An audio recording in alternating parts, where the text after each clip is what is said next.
औरत क्या अपनी मर्जी से विधवा होती है? क्या उसे विधवा होने का शौक होता है? नहीं ना। तो फिर हम उसे विधवा होने की सजा क्यों देते हैं? अपने पति को खोने के बाद वो वैसे ही मर जाती है और जो थोड़ी बहुत सांसें उसमें बची होती हैं, उनका गला हम घोट देते हैं। उससे उसके जीने का हक छीन लेते हैं। क्यों तोड़ते हैं हम पति की मौत पर पत्नी की चूड़ियां? अरे वो तो पहले ही टूट चुकी होती है। चूड़ियां तोड़कर क्या साबित करना चाहते हैं हम? उसका मन नहीं होगा चूड़ियां पहनने का तो वो खुद उतार देगी। हम जबरदस्ती क्यों उसकी चूड़ियां तोड़कर उसके जख्मों को कुरेदते हैं? इतने पत्थर दिल कैसे हो जाते हैं हम? एक विधवा रंगीन कपड़े नहीं पहन सकती, चूड़ियां नहीं पहन सकती, पायल नहीं पहन सकती, मेकअप नहीं लगा सकती, सज संवर नहीं सकती। कौन सी यूनिवर्सिटी से ज्ञान हासिल किया है हमने ये? मतलब कि अगर एक विधवा सज संवर रही है, अपने दूसरे रिश्तों के लिए अच्छे से जी रही है, तो उसे अपने पति को खोने का कोई गम नहीं।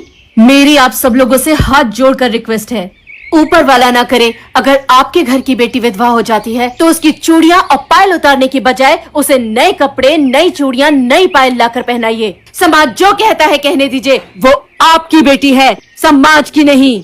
उसे जीते जी दफन मत कीजिए। और समाज से मैं बस इतना ही कहना चाहूंगी कि एक लड़की अपने पति की मौत के बाद वैसे ही दिल से विधवा हो जाती है। उसे आपके सर्टिफिकेट की जरूरत नहीं है, इसलिए आप अपनी जिंदगी पर ध्यान दें और उसका पीछा छोड़ दें। एक औरत क्या अपनी मर्जी से विधवा होती है? क्या उसे विधवा होने का शौक होता है? नहीं ना। तो फिर हम उसे विधवा होने की सजा क्यों देते हैं? अपने पति को खोने के बाद वो वैसे ही मर जाती है और जो थोड़ी बहुत सांसें उसमें बची होती हैं, उनका गला हम घोट देते हैं। उससे उसके जीने का हक छीन लेते हैं। क्यों तोड़ते हैं हम पति की मौत पर पत्नी की चूड़ियां? अरे वो तो पहले ही टूट चुकी होती है। चूड़ियां तोड़कर क्या साबित करना चाहते हैं हम? उसका मन नहीं होगा चूड़ियां पहनने का तो वो खुद उतार देगी। हम जबरदस्ती क्यों उसकी चूड़ियां तोड़कर उसके जख्मों को कुरेदते हैं? इतने पत्थर दिल कैसे हो जाते हैं हम? एक विधवा रंगीन कपड़े नहीं पहन सकती, चूड़ियां नहीं पहन सकती, पायल नहीं पहन सकती, मेकअप नहीं लगा सकती, सज संवर नहीं सकती। कौन सी यूनिवर्सिटी से ज्ञान हासिल किया है हमने ये? मतलब कि अगर एक विधवा सज संवर रही है, अपने दूसरे रिश्तों के लिए अच्छे से जी रही है, तो उसे अपने पति को खोने का कोई गम नहीं।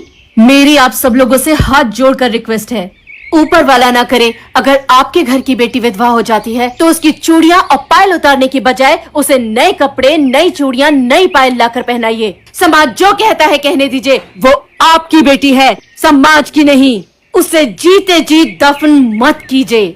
और समाज से मैं बस इतना ही कहना चाहूंगी कि एक लड़की अपने पति की मौत के बाद वैसे ही दिल से विधवा हो जाती है। उसे आपके सर्टिफिकेट की जरूरत नहीं है, इसलिए आप अपनी जिंदगी पर ध्यान दें और उसका पीछा छोड़ दें।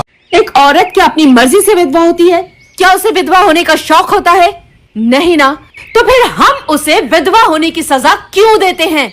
अपने पति को खोने के बाद वो वैसे ही मर जाती है और जो थोड़ी बहुत सांसें उसमें बची होती हैं, उनका गला हम घोट देते हैं। उससे उसके जीने का हक छीन लेते हैं।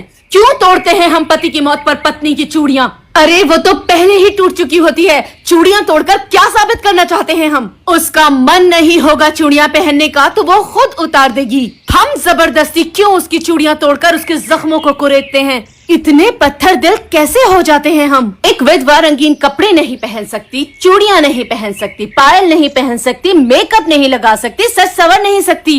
कौन सी यूनिवर्सिटी से ज्ञान हासिल किया है हमने ये? मतलब कि अगर एक विधवा सज संवर रही है, अपने दूसरे रिश्तों के लिए अच्छे से जी रही है, तो उसे अपने पति को खोने का कोई गम नहीं। मेरी आप सब लोगों से हाथ जोड़कर रिक्वेस्ट है, ऊपर वाला ना करे, अगर आपके घर की बेटी विधवा हो जाती है तो उसकी चूड़ियां और पायल उतारने की बजाय उसे नए कपड़े